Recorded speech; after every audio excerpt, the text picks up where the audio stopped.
Okay, well, this was kind of a pain, but I managed to get through it, most of it. And I figured I might as well show you all what it looks like.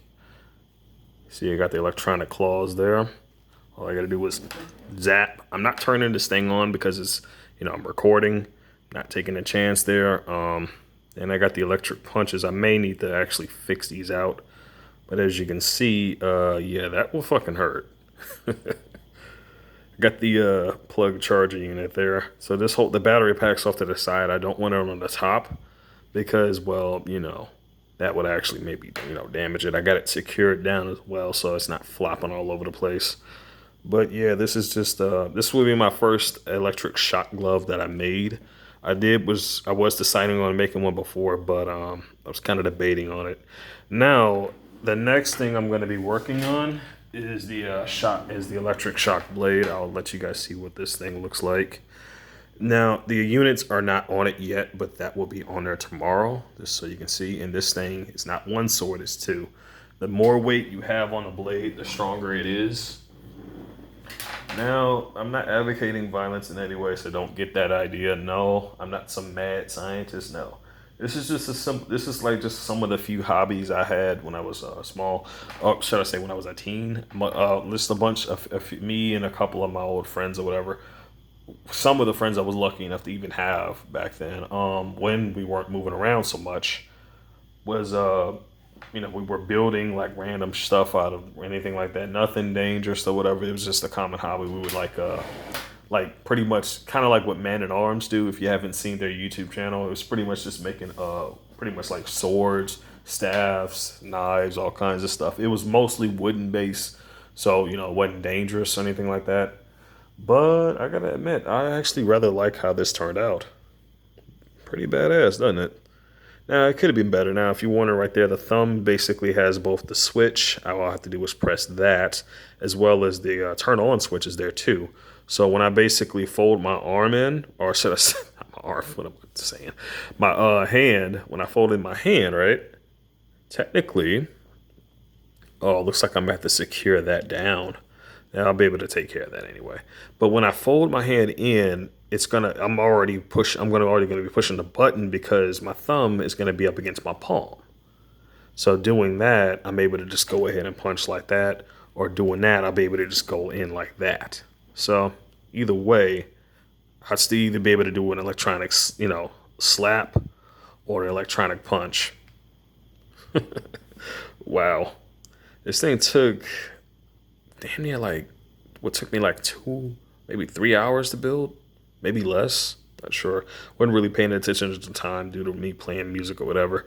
But anyway, I figured you guys probably wanted just to see what this thing looks like. But I'm gonna go ahead and end the video there. I hope everyone's evening is going well. I know it's a lot of crazy stuff happening right now. I do recommend people to you need to prep. Get yourself ready. Get yourself some generators, some equipment, and go off the grid. You still need to do that. Get yourself some protectants, because I'm telling you, staying within the city limits, this stuff is getting so bad, man, that it could go any direction. I don't believe that they're gonna win with their corruptive bullshit, but there is gonna be a struggle in the midst. If you're not looking to be a part of that or involved in that when it comes to like civil war and fighting, I recommend you just to get off the grid.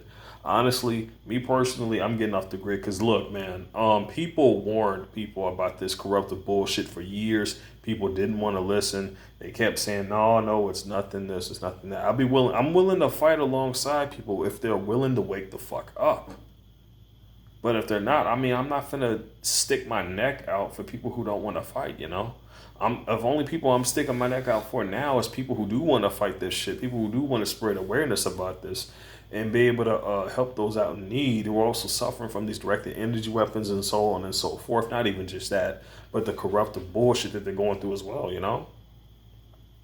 As crazy as it is, I mean, look, man, these gang stalkers, they only rely on the society.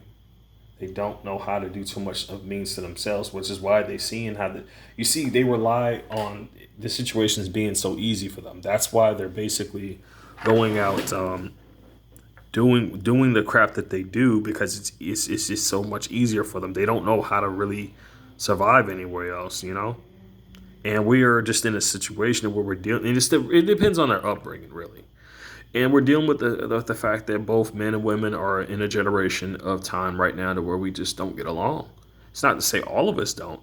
It's just that quite a lot of us don't, to the point to where you got a lot of single mothers out there. You got kids. I mean, of course, the mother's got to work, right, in order to support her child.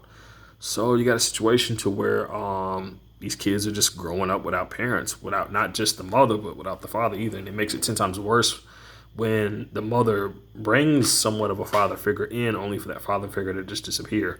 Now, don't get me wrong, unless here's the thing: there's flaws on both sides. Okay, there's flaws on both sides. Everybody has their flaws.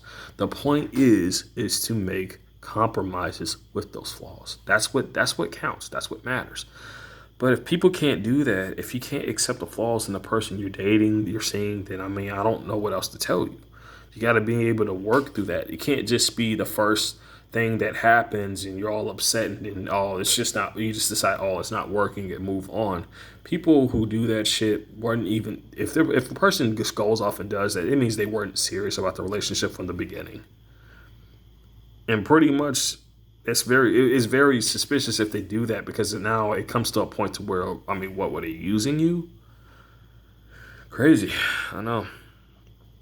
But yeah, this is the electric shock glove I was talking about. I was thinking it would turn out a bit different, but I don't know. I guess I don't want to put this thing too close. But yeah, as you can see, in fact, I may have to put some more tape on there just to cover that opening there. I don't need that to be exposed. No wire connections exposed, because that's dangerous. But anyway, as you can see, if you can already tell, like, the pad underneath this thing is all rubber. So yeah, no electric shock, as well as the one underneath it, like all of that padding right there is rubber. And it's pretty freaking thick too, going all the way down on underneath the fabric or whatever. So it's cased off. I thought about maybe having a wire inside, but I figured that was kind of dangerous, so I decided just to have it going outside. Now I can't turn this thing on because I'm still missing two other pads, which will be for both my middle finger and my finger over here. I guess point fi- excuse me, point figure or whatever. I don't know. It's been a while since I've heard the names of specific fingers. Like, all I know was pinky and index finger, and well, middle finger and thumb. But I guess what they would call this, the point finger. I don't know. But whatever. Anyway, I hope everybody's doing well this evening, minus the targeting. Stay safe, stay strong.